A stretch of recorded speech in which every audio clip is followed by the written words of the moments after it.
If you've ever looked at music and seen 2/4, 3/4, 4/4, 6/8, or any of those numbers that are at the very beginning of music and wondered what they mean, you are definitely not alone. Today we are going to be breaking down what exactly time signatures are, how to interpret them, and just make things very easy to understand if you are a beginner learning how to read music. By the end of this video, you're going to know what the top number means, what the bottom number means, the difference between simple and compound meter, what common time and cut time mean, as well as how to actually feel different time signatures.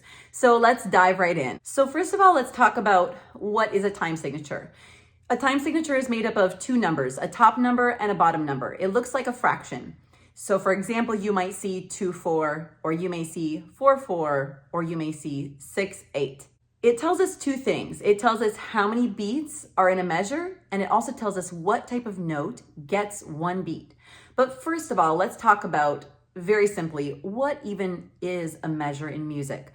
Well, a measure in music is that little space between bar lines, and it contains a specific set of beats. So when you look at a time signature, the top number is going to tell you how many beats are going to be in a measure. So in that little space between bar lines. As an example, if you see a 4/4 at the beginning of sheet music, then you know that the top number 4 means that there are going to be 4 beats in every single measure. If you see 2/4, then you know that there are going to be 2 beats in every single measure. Let's say you see 6/8. You're going to look at that top number and know that there are going to be 6 beats in every measure. So the top number is quite simple. Just remember that it tells you exactly how many beats are going to be in every single measure.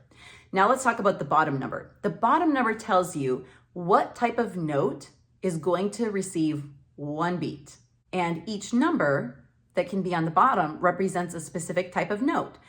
As an example, the most common bottom number to see is 4. So the number 4 stands for the quarter note.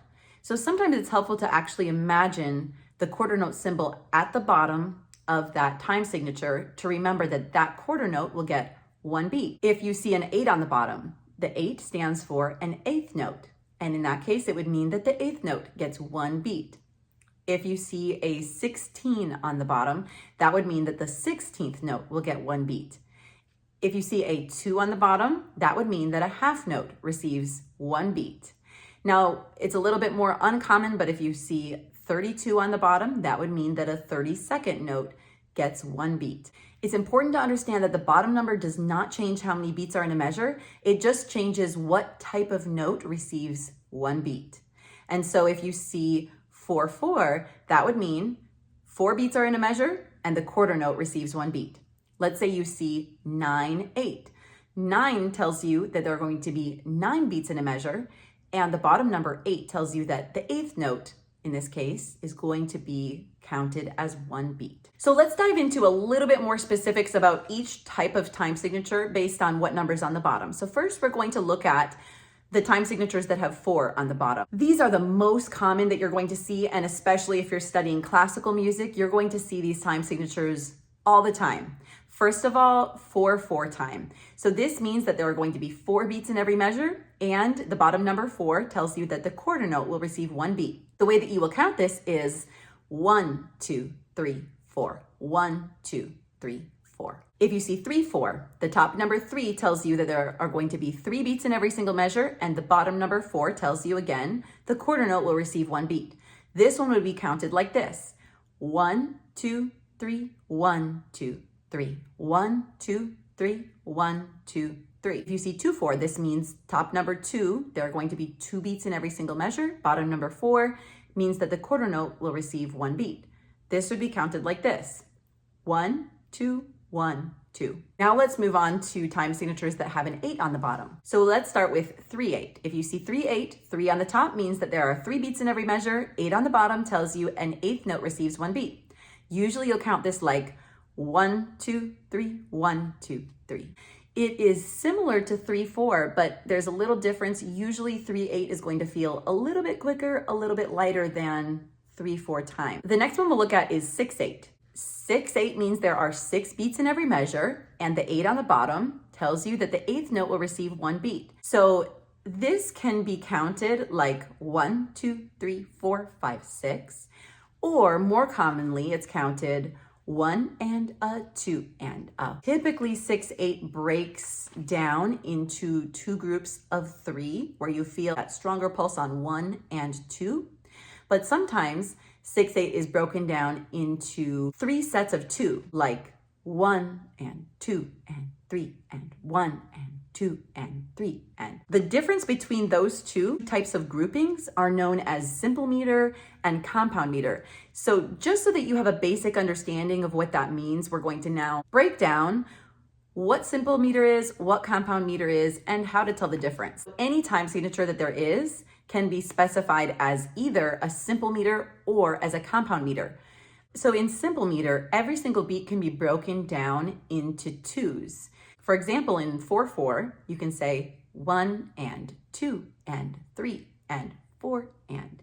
And if there are eighth notes, they would exactly fall into groups of 2 evenly.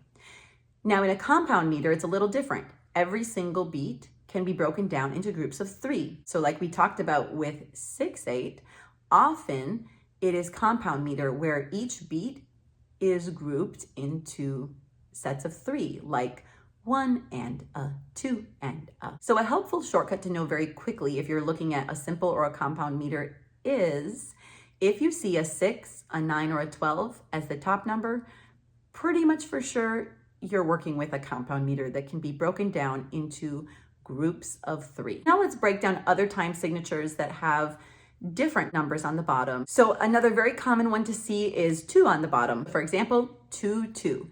2/2 is also known as cut time. And this means, of course, that the top number is telling you 2 beats in a measure, and then the bottom 2 is saying that the half note receives 1 beat. This kind of time signature would typically be counted 1, 2, 1, 2, 1, 2, 1, 2. And often it moves a little faster than a 2/4. Now, if you see a 16 on the bottom, for example, 3/16, this would mean that there are 3 beats in a measure, and bottom number 16 tells you that the 16th note receives 1 beat. These types of time signatures are less common, but you'll see it in faster, more intricate music. This is one that if you're a beginner, I wouldn't worry about too much at this point, but just be aware of what the top number and the bottom number means. Now, just a minute ago, I mentioned cut time, which is 2/2. And so we're going to dig a little bit into the differences between what's known as common time and cut time. Common time is 4/4. If you see a C, like here, this means common time, and it is the exact same thing as 4/4. So 4 beats in a measure, and the quarter note receives 1 beat. If you see 2/2, this is known as cut time, and it means that 2 beats are in a measure, and the half note receives 1 beat. These are just shorthand symbols to make writing the time signature a little bit faster. Now, finally, when talking about time signatures, it's extremely important to understand that it's not just about head knowledge here. You don't just want to understand what the numbers mean. You want to be able to feel the pulse, because this is going to translate into making beautiful music with good rhythm. And so there's a couple ways that you can work on developing a good sense of pulse and of rhythm as you are learning about time signatures. First of all, what you can do is you can use a metronome. So you could use a physical metronome like what I have here, where it ticks a beat, and it can go faster and it can go slower.